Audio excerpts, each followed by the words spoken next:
Bon matin et bienvenue dans la petite météo du Tao. Nous sommes le jeudi 15 septembre, c'est un jour d'ouverture et c'est le 12e jour d'un cycle de 13 jours. Il est placé sous l'influence de la transformation numéro 6, le conflit. Donc c'est la transformation qu'on avait travaillée au dernier cycle, donc on la connaît bien. J'aime bien quand ça fait comme ça, on révise. C'est l'avant-dernier jour d'un cycle de 13 jours, donc sur lequel on a travaillé beaucoup sur la transformation numéro 57 du Yi Jing, le pénétrant, le vent, le doux. Je dis le doux parce qu'il y a une notion de douceur, donc vous pouvez aller voir sur les autres jours qu'est-ce que c'est exactement cette transformation-là. Mais il y a une notion de douceur parce que les actions, les grandes actions qui sont visibles par tout le monde et tout, c'est pas du tout de ça que ça parle, cette transformation-là. Donc il y a une notion de rondeur, voilà, une douceur. Pour les personnes qui ne connaissent pas le principe de cette météo, vous pouvez aller voir dans la barre d'infos, vous allez trouver une vidéo, enfin le lien vers une vidéo qui va vous expliquer comment on s'en sert, comment cette météo peut être utile pour apprendre à ressentir et à utiliser les énergies de chaque journée.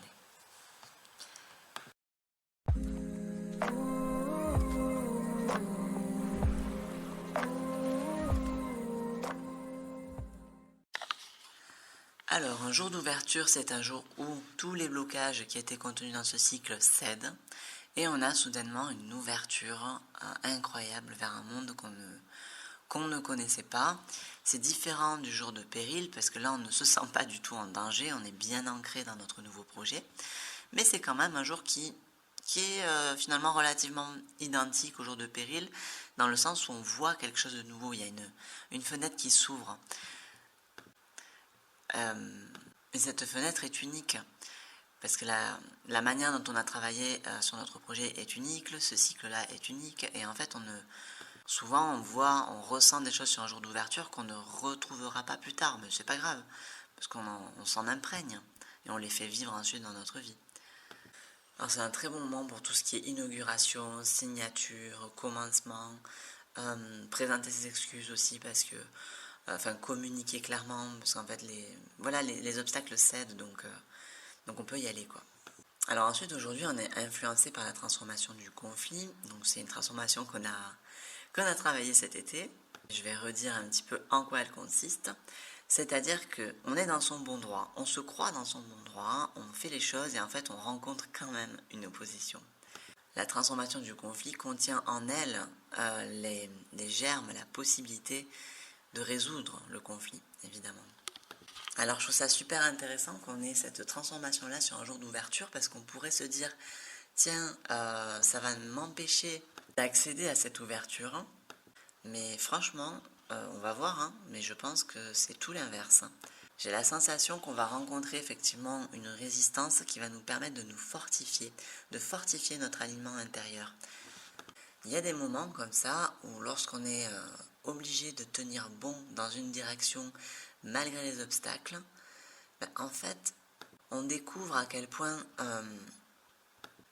notre direction est solide.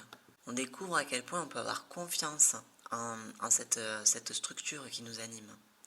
Donc j'ai l'impression que l'espace d'ouverture qui va être possible sur cette journée, ça va être un espace intérieur. Il est possible également qu'on constate que l'alignement intérieur qu'on a gagné sur ce cycle nous amène à rentrer en résistance avec des parties du monde qu'on n'avait pas prévues. Et là, c'est un petit peu tout le jeu de la conscience. Une fois qu'on a pris conscience de certaines choses, on ne peut pas revenir en arrière. Et donc peut-être qu'on va rentrer en conflit, en résistance vis-à-vis de personnes ou de situations auxquelles on n'est pas spécialement habitué. Et en fait, ce sera plutôt bon signe. Ça voudra dire qu'on aura bien travaillé, qu'on aura clarifié suffisamment une ligne, une direction, un élan pour rencontrer une résistance dans le monde. Bon, c'est qu'il y a des répondants, hein. C'est-à-dire que notre intention va effectivement dans une seule direction. Si on était dans une intention dispersée, on ne rencontre pas de résistance, c'est sûr. Hein. Ou peut-être qu'on rencontre une résistance intérieure justement à s'ouvrir au monde, mais bon ça c'est encore autre chose, on ne va pas parler de ça aujourd'hui. En fait l'image qui me vient, vous voyez, c'est que sur le jour de réussite de ce cycle, on a contacté notre étincelle.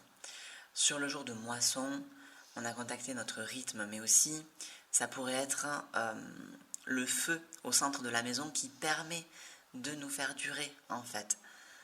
Donc cette étincelle qui devient feu comme ça, et là sur cette journée, c'est un petit peu comme si on se prenait une tempête, mais que l'extérieur devenait inconfortable, et hop, on se replie dans cette maison.